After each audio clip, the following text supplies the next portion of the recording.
here at Hackett's Orchard in South Hero, and they've been here since 1967. Check out this Ruby Mac.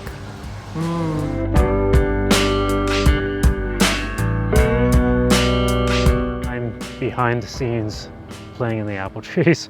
Apples, cider donuts, apple crisp. I think we have the best cider out there. This is the only place we ever come to. It's my favorite place to get apples and cider on the islands. I live on the islands. My grandparents purchased the farm in 1967. It's been an orchard since the early 1900s, and we've been growing since then. So we've been here, whatever that is, almost 60 years. Somebody said, well, there's an orchard for sale in South Hero, why don't you look at it? And we did. There was no bakery, there was no cider mill, there was just a small orchard. My parents started it, yes. Okay, great. So it's always been an apple orchard. They were the third family to be here. It's gone by quickly. Yeah. Yeah, no, I like it. I love to be outdoors, yeah. This year's been a hard year. I lost my wife in April. So sorry. And she was the one that read it. So for 19 years, I was still working for the phone company. So we're lucky that we found somebody in the family that wanted it. We all grew up here. My parents worked in town very long hours, so we would get dropped off here in the morning. I loved seeing what my grandfather did, and I soon became that same way, loving seeing the apples grow and then harvesting them. These are nice size. This one's too small. That one has some damage. I did work in Burlington for about 15 years. I worked there during the day and I worked here at night, but then I started a family, having kids, and had to be home more.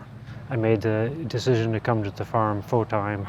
When I got married 45 years ago, I changed my name to Plumley. Okay. Only had myself and my sister, so that sort of ended that generation of the Hackett name. And so when Devin and Amanda were married, they knew they wanted to take over the orchard, so they changed their names to Hackett. We knew that the orchard was going to be a big part of our life, and we wanted that Hackett name to continue on, and with the business as well. So we decided to change our name to Hackett. I didn't know he was going to do that. Yeah, what do you think of that? Well, pretty neat. So these are some great Macintosh. I haven't had lunch, so I'm going to have one. Oh my goodness. Every apple is my favorite, but it definitely changes. The farm is about 40 acres and 15 acres of fruit trees. Currently we're at 50 different kinds of apples. Well, due to the effect of the lake, the growing season is longer here than most any other place in the state. We have some beautiful soils here. The islands have been known for apple production dating back into the 1800s, maybe even to the late 1700s, because of their microclimate of being sheltered by the lake from the extreme highs and lows. So it's a very important place to grow apples in. There's probably close to a dozen orchards here in South Hero at one point in time. Now there's just 2, right?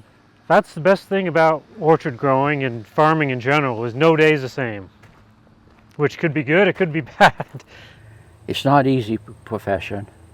I mean, we're at the mercy of the weather, and you know what that's like. You're outdoors, you're doing something you like to do. On a day like today, I'm thinking of harvest dates.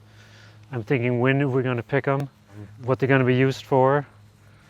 And then I start thinking about pruning and next year and crop load, and your mind is always going on apples and trees, and these smaller trees are what we pick on. Your pruning costs, spraying costs, and your picking costs are all lower. But this system doesn't work for everything. If you're doing a pick your own orchard and people like walking through the tree and having a picnic, this doesn't really work for that. So we've planted larger trees in our pick your own areas just for that one reason. There's not much nostalgia, there's no ambiance, and you can pick a bag of perfect fruit in about 5 minutes. Versus the larger tree, you might need to hunt a little bit, trying to find that perfect apple, and that's part of the experience of apple picking, is finding that perfect fruit. So the trees are almost 100 years old. It's a very viable tree, it's got a lot of fruit on it. Maintaining this large tree is quite a job, and so is picking it. And some of these old big trees are kind of a dinosaur. Macs are in their peak right now. It feels like fall, these cool mornings. Second week into the third week of September is like the avalanche of apples. Everything comes in. Macs, Galas, Cortlands, Honeycrisp, Spartans, John o' Gold, Greenings. Like the month of September should be apple month in Vermont. We've been here a long time, yeah. Do you know a lot of the people who come in here? Oh yeah, yeah. Year after year, we see the same families, and then we see that family grow. We see their kids coming, and then the kids of the kids are coming, and we see multi-generations coming here. Actually, we used to pick when our kids were little, but now they've got their own family, but we still come here every year. And we feel comfortable here. Yeah. I do a lot of the mowing, tractor work. Oh yeah, he's out here every day. Every day, all day. What I used to do as a kid was mow. Now he's doing that, and I'm making some of the hard choices, so it's interesting to see that circle come around. Looking into next year's future. That looks like a nice big bud.